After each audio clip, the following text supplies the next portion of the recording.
Homilía para el domingo de Quincuagésima. La epístola está tomada del apóstol San Pablo a los Corintios. Hermanos, si hablando lenguas de hombres y de ángeles no tengo caridad, soy como bronce que suena o címbalo que retiñe. Y si teniendo el don de profecía y conociendo todos los misterios y toda la ciencia y tanta fe que trasladase los montes, si no tengo caridad, no soy nada. Y si repartiera toda mi hacienda y entregase mi cuerpo al fuego, no teniendo caridad, nada me aprovecha. La caridad es paciente, es benigna, no es envidiosa, no es jactanciosa, no se hincha. No es descortés, no es interesada, no se irrita, no piensa mal.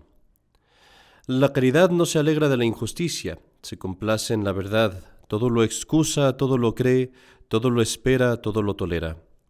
La caridad no pasa jamás, las profecías tienen su fin, las lenguas cesarán, la ciencia se destruirá. Al presente nuestro conocimiento es imperfecto, y lo mismo la profecía, mas cuando llegue el fin desaparecerá eso que es imperfecto. Cuando yo era niño hablaba como niño, pensaba como niño, razonaba como niño. Cuando llegué a ser hombre, dejé como inútiles las cosas de niño. Ahora vemos por un espejo y oscuramente. Entonces veremos cara a cara. Al presente conozco solo en parte, entonces conoceré como soy conocido. Ahora permanecen estas tres cosas, la fe, la esperanza, la caridad, pero la más excelente de ellas es la caridad. El Santo Evangelio está tomada del Evangelio de nuestro Señor Jesucristo según San Lucas. Tomando aparte a los 12 les dijo, Jesucristo, tomando aparte a los 12 les dijo, mirad, subimos a Jerusalén, y se cumplirán todas las cosas escritas por los profetas del Hijo del Hombre. Será entregado a los gentiles, y escarnecido e insultado y escupido. Y después de haberle azotado le quitarán la vida, y al tercer día resucitará. Pero ellos no entendían nada de esto. Eran cosas ininteligibles para ellos, no entendían lo que les decía. Acercándose a Jericó estaba un ciego sentado junto al camino pidiendo limosna. Oyendo a la muchedumbre que pasaba, preguntó qué era aquello. Le contestaron que era Jesús Nazareno que pasaba. Él se puso a gritar, diciendo, Jesús, hijo de David, ten piedad de mí. Los que iban en la cabeza le reprendían para que callase, pero él gritaba cada vez más fuerte, Hijo de David, ten piedad de mí. Deteniéndose Jesús, mandó que se lo llevasen y cuando se lo hubieron acercado le preguntó, ¿qué quieres que te haga? Dijo él, Señor, que vea. Jesús le dijo, ve, tu fe te ha salvado. Y al instante recobró la vista y le seguía glorificando a Dios, y todo el pueblo que vio esto daba gloria a Dios. En el nombre del Padre, y del Hijo, y del Espíritu Santo. Amén. Dios te salve María, llena eres de gracia, el Señor es contigo. Bendita tú eres entre todas las mujeres, y bendito es el fruto de tu vientre Jesús. Santa María, Madre de Dios, ruega, Señora, por nosotros los pecadores, ahora y en la hora de nuestra muerte. Amén. Cuando llegué a ser hombre, dejé como inútiles las cosas de niño. Cuando yo era niño, hablaba como niño, pensaba como niño, razonaba como niño. Mas cuando llegué a ser hombre, dejé esas cosas como inútiles. Son palabras, queridos hermanos, de la epístola de hoy tomada del apóstol San Pablo. Hacemos aquí, de vez en cuando en nuestra parroquia, reuniones para hombres. En estas reuniones hablamos, pues, de las cosas que son más necesarias para ser un buen padre, para tratar de ser una buena madre también, porque hacemos reuniones para madres también. Pasa, sin embargo, con frecuencia que las personas que más necesitan estas reuniones, y este es el caso en toda parroquia, siempre las personas que más necesitan el catecismo son las que menos van. Las personas que más necesitan las reuniones para hombres son las que nunca atienden. Las personas que más necesitan la santa doctrina son las que menos van a misa o las que se están durmiendo en el sermón. Esto que lo digo ahorita, no lo digo para culpar a nadie, al menos no con algún sentimiento personal. Comprendo perfectamente porque yo estuve ahí en algún momento. Yo fui en algún momento ese hombre negligente al que los sacerdotes le decían, ven, ven a esta plática, ven a este retiro, a confesarte, ven a escuchar el sermón, y yo era el que decía, tengo cosas más importantes que hacer, o simplemente ni siquiera pensaba en ello y me olvidaba de la invitación. Bueno, hace poquito tuvimos una conferencia y me llamó la atención, hubo una buena tendencia de hombres, pero los mismos que yo conocía ya, ¿no? Y no vino nadie nuevo, digámoslo así. Entonces esto me llamó la atención y quise por esto predicar el sermón que voy a predicar hoy. Yo sé que hay muchos hombres que no pueden ir a misa cuando quisieran, que hay muchos hombres que no pueden a lo mejor asistir a las pláticas aunque quisieran, porque trabajan, porque tienen muchos conflictos y así. No culpo a nadie en particular de estas cosas, como ningún sacerdote lo hace en su parroquia. Pero sabemos también que es necesario que hay gente, más bien, que es negligente. Hay gente que no le interesa la religión. Hay gente que simplemente ha abandonado el celo por su gloria, por la salvación de su alma, y por la gloria de Dios. Y a estas personas es necesario sacudirlas y recordarles la importancia de las cosas de la fe. Porque si no nos quedamos dormidos todo el tiempo y no hacemos nada y el tiempo se nos acaba. Este sermón pues está dedicado especialmente a los hombres, pero eso no quiere decir que las mujeres no puedan tomar de él. Hay una cosa que mucha gente ignora. Hay una parte en la Biblia, en el primer libro de la Biblia, en el Génesis. Hay una parte donde Dios está hablándole al hombre y dice, tú, Adán, vas a ser varón. Ese es el nombre, varón, vir, que realmente la palabra era la misma en hebreo, Adán. Lo interesante es que después voltea con la mujer y le dice a la mujer, y tú serás, y lo ponen en la Biblia en latín, virago. O sea, el hombre es vir, la mujer es virago. Es como decir, el hombre es, vamos a llamarle a Adán hombre, y a la mujer un émulo del hombre. Es decir, alguien que sigue al hombre en sus virtudes. Entonces, cuando hablamos del hombre y decimos que el hombre tiene que ser fuerte, valiente, diligente, que tiene que tenérselo por la fe, que tiene que sacrificarse, eso no excluye a la mujer, porque al mismo tiempo nos lo dice la Sagrada Escritura desde el primer libro, la mujer sigue al hombre en sus virtudes. El hombre lleva la carga más fuerte, lleva el sacrificio más fuerte, pero la mujer lo sigue de cerca. Como Jesucristo cargó la cruz y la Virgen María siguió a Jesucristo detrás. Con una carga más ligera, pero también sufriendo, también sacrificándose, también obedeciendo y practicando las virtudes. Así pues, este sermón se les puede aplicar a los dos. ¿Qué es el hombre? ¿Qué debe ser el hombre? Podríamos verlo esto desde un punto de vista natural, pero vayamos luego al punto de vista más amplio, más extenso, más alto, el punto de vista sobrenatural. ¿Qué es el hombre? El hombre después de la venida de Jesucristo es nada más y nada menos que un imitador, un seguidor, un estudiante, un alumno de Cristo. Es, en un grado mayor o menor, un alter Christus, otro Cristo. Esa es tu vocación como hombre. No la puedes evitar. No te está dado eso para que escojas. No puedes elegir el ser un imitador de Cristo o no, el seguir a Cristo o no. Eso es para lo que estás diseñado, esa es tu vocación, ese es tu llamado. El ser otro Cristo. Y eso implica incluso el llegar a ser hasta cierto punto también un salvador del mundo. No por separado, tú no eres nadie, pero en unión con la pasión de Cristo.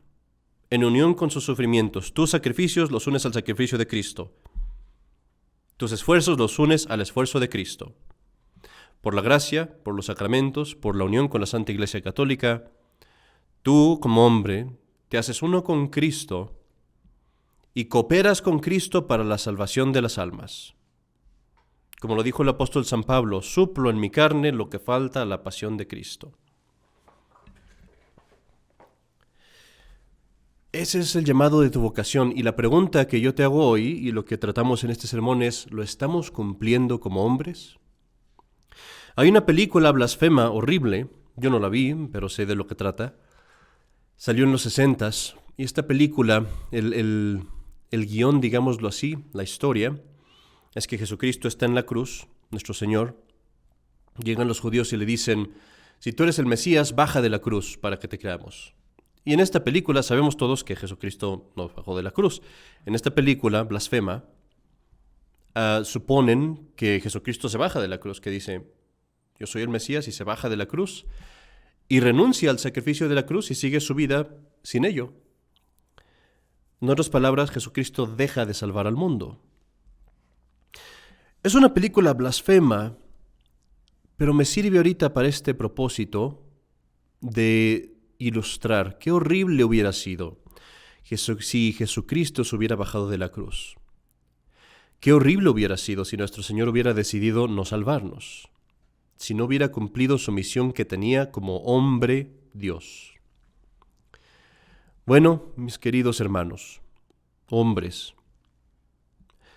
nosotros, cada vez que faltamos a nuestro deber, cada vez que somos negligentes, cada vez que somos flojos, cada vez que omitimos las buenas obras que podríamos hacer, nos estamos bajando de nuestra cruz y dejamos de salvar al mundo. Somos hombres que dejamos de ser Cristos. Somos hombres que nos bajamos de la cruz, renunciamos a nuestra misión, a nuestra vocación, y el mundo no se salva por nuestra culpa. Y esto lo podemos ver viendo la historia del mundo. ¿Qué pasa en el Imperio Romano? El Imperio Romano era un gobierno del mundo casi. Este es un imperio que por la disciplina de los hombres, por la disciplina de su ejército, hombres varoniles, fuertes, disciplinados, sacrificados, logran conquistar todo el mundo conocido. ¿Cuándo cae el Imperio Romano? Cae cuando los hombres se hacen afeminados, débiles, cuando empiezan a buscar sus fiestas, sus orgías, sus borracheras, cuando empiezan a ser simplemente cómodos, fáciles, y empiezan a mandar a los mercenarios a la guerra, ya no van ellos. Y allí empieza la decadencia del Imperio Romano. Son hombres que se bajaron de su sacrificio, de su vocación, y el mundo, su mundo, no se salvó. ¿Qué pasa en el protestantismo? ¿Qué causó a los luteros, a los calvinos, a los Enriques VIII? Que los hombres se salieron de su vocación. ¿Por qué cundió el protestantismo? ¿Por qué cundió el protestantismo en Inglaterra, en Alemania? ¿Cuántos miles de sacerdotes habían en Alemania? ¿Cuántos príncipes, reyes? ¿Cuántos obispos había en Inglaterra que pudieron haber resistido a los protestantes? Docenas. ¿Cuántos resistieron? 2. Cientos de hombres que pudieron haber resistido, cientos de hombres que pudieron haberse levantado, cientos de hombres que tenían una misión que cumplir y no la cumplieron. Se bajaron de la cruz y no se salvó el mundo. Y ahora, 700 años después, todo el mundo está pagando el precio de la negligencia de esos pocos cientos de hombres que no cumplieron con su misión y su vocación. ¿Qué pasa en la persecución en México en los años 30? Viene el gobierno, un gobierno comunista, Plutarco Díaz Calles, y empiezan a perseguir a los cristianos, a matar a los sacerdotes, a robarse las iglesias, a prohibir el cristianismo.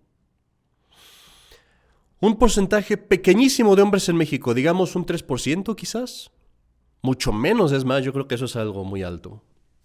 3% de hombres tal vez, se levantan, pelean por su fe, resisten, cumplen con su misión y su vocación. Menos de 3%. Insisto, me voy muy alto. ¿Qué pasa? ¿Qué hacen los demás? Se agachan, cobardes, dicen, no voy a hacer nada, no quiero hacer nada. Quiero conservar mi casa, quiero conservar mi trabajo, quiero conservar mi comodidad. Es muy difícil. Cobardes se echan para atrás, y no solamente se echan para atrás, critican a los valientes que pelean. Critican a los hombres de convicción que luchan por su fe. 3%. No se levantaron los demás, se bajaron de su cruz y no se salvó el mundo. Y más adelante, Concilio Vaticano II, 1962 a 1968, hay cientos de obispos allí, hay miles de sacerdotes en todo el mundo, todos entrenados en teología, todos con la experiencia de sus parroquias, de sus diócesis. Van al concilio y no los culpo. En el concilio a lo mejor no se dieron cuenta de lo que estaba pasando, o se dieron cuenta y tuvieron esperanza de que se iba a corregir, pero después, algunas semanas después, se publican los documentos y ellos ven las herejías que están en esos documentos, donde se dice que el hinduismo, el budismo, el islam son religiones con santidad. Ven ellos claramente que las doctrinas que se les enseñan son contrarias a lo que vieron en el seminario. Ven ellos claramente que los cambios que se están proponiendo son totalmente contrarios a lo que ellos siempre habían visto. Se les mandan a hacer cosas que ellos saben que son pecado. Y aún así van con ello. Y no se resisten, y no se levantan, y no hacen nada por salvar su fe y la de cientos de hombres. Son hombres que se bajan de la cruz, y porque se bajan de la cruz, no se salva el mundo. ¿Y qué pasa ahora? 60 años después, se ha ido la doctrina verdadera de la Iglesia, se han perdido los verdaderos sacramentos, se ha perdido la fe de millones de personas, porque esos pocos hombres, cientos nada más de obispos, y esos hombres, los miles de sacerdotes, fueron de acuerdo con ello. ¿Cuántos resistieron? 3, 4 obispos tal vez. Algunas docenas de sacerdotes, tal vez algunos cientos. Los demás se bajaron de la cruz y no salvaron al mundo. Ve todos los males que han pasado en el mundo, todos absolutamente. Se les pueden culpar a la falta de vocación, a la falta de pantalones, a la falta de decisión y de valentía de los hombres. Nosotros somos los que tenemos la responsabilidad.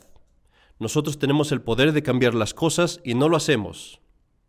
Somos negligentes, somos flojos, somos cobardes o somos engañados. Piensa, querido hermano, ¿qué hubiera pasado si tan solo algunos pocos se hubieran levantado? Unos pocos más. ¿Qué hubiera pasado en Roma? ¿Qué hubiera pasado con el protestantismo, por ejemplo? Si algunos cientos de obispos o algunos decenas de obispos en Inglaterra le hubieran dicho al rey, no, lo que tú estás diciendo está mal, nos levantamos, estamos dispuestos a dar nuestra vida por nuestra fe, por nuestras creencias. Esta es nuestra misión, somos Cristos. Resistimos tu maldad. Ahorita Inglaterra sería católica. ¿Qué hubiera pasado si en México, en lugar de 3%, hubiera sido nada más 10%. Algunos hombres más, los hombres ricos, los políticos, los hombres en poder, que ellos hubieran apoyado la cristiada, apoyado a esos hombres que combatían por la fe. ¿Dónde estaría México ahorita? México se hubiera deshacido totalmente, deshecho, hubiera quitado a los comunistas. No hubiera habido corrupción por 75 o 100 años en México. Sería un país rico, próspero, sin carteles de narcotraficantes, sin pobreza, sin políticos abusando de sus habitantes. Si tan solo algunos hombres más hubieran seguido su fe, su misión, si se hubieran quedado en la cruz y hubieran sido otros Cristos, haciendo lo que su conciencia les mandaba y no su estómago o sus tripas. ¿Qué hubiera pasado si en el Concilio Vaticano II algunos hombres más, tan solo algunos obispos más, decenas de obispos, hubieran resistido, si hubieran hablado lo que su conciencia les dictaba y hubieran dicho, no, esto está mal? Ahorita el mundo estaría lleno de iglesias católicas. Habría un papa verdadero, un papa católico que estuviera manteniendo la doctrina, manteniendo la moral, preservando al mundo de la corrupción.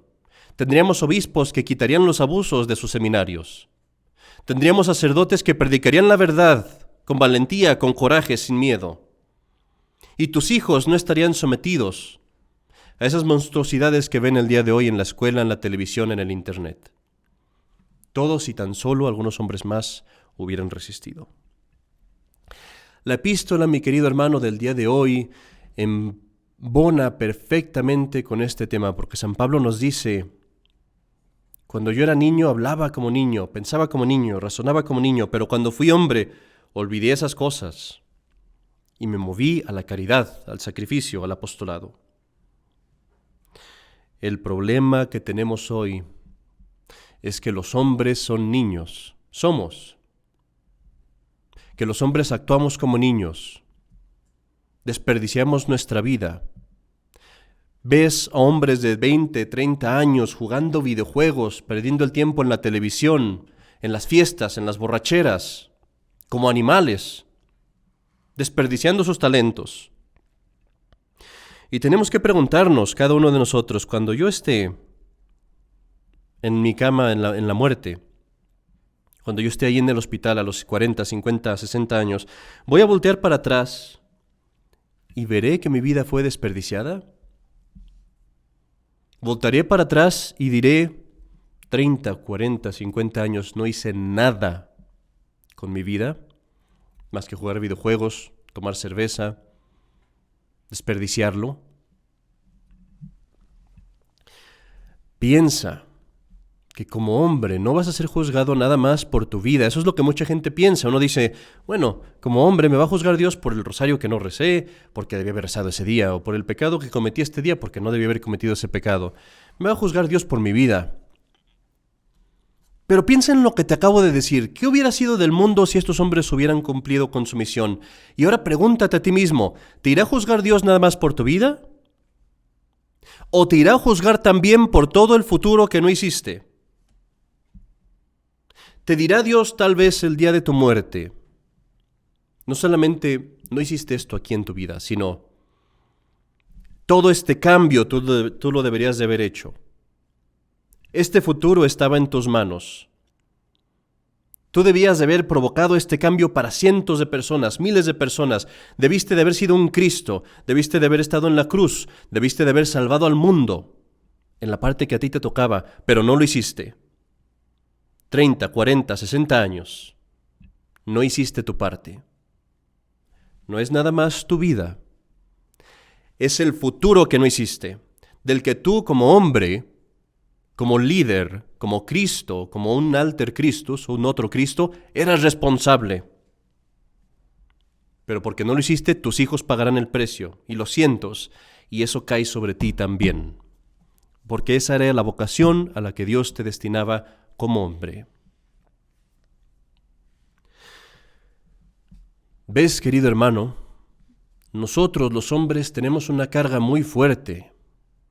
Y es a lo que Cristo llama hoy a los apóstoles. Piensa en esto. Jesucristo les dice a los apóstoles: ¿a dónde vamos? Y los apóstoles piensan: vamos a disfrutar, vamos a ser reyes. Uno de ellos hasta dice: yo quiero estar a tu derecha. No sabía que la derecha era en la cruz. Yo quiero estar allí, en la corte, ser el rey, como tú. ¿Y qué les dice Jesucristo?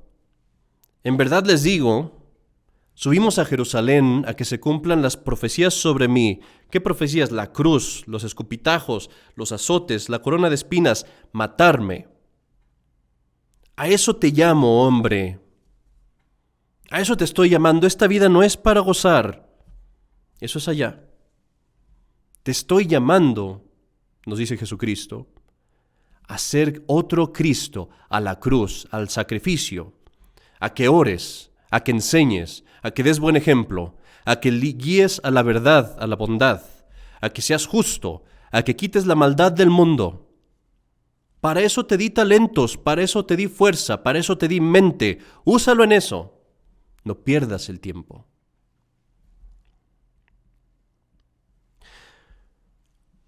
Y así, este domingo de Quincuagésima es una perfecta preparación porque nos estamos preparando para la Cuaresma, y la Cuaresma es precisamente eso, el ir a la pasión con Cristo. Y nosotros, hombres, tenemos esa responsabilidad. No es tu esposa la que debe de estar rezando, eres tú primero.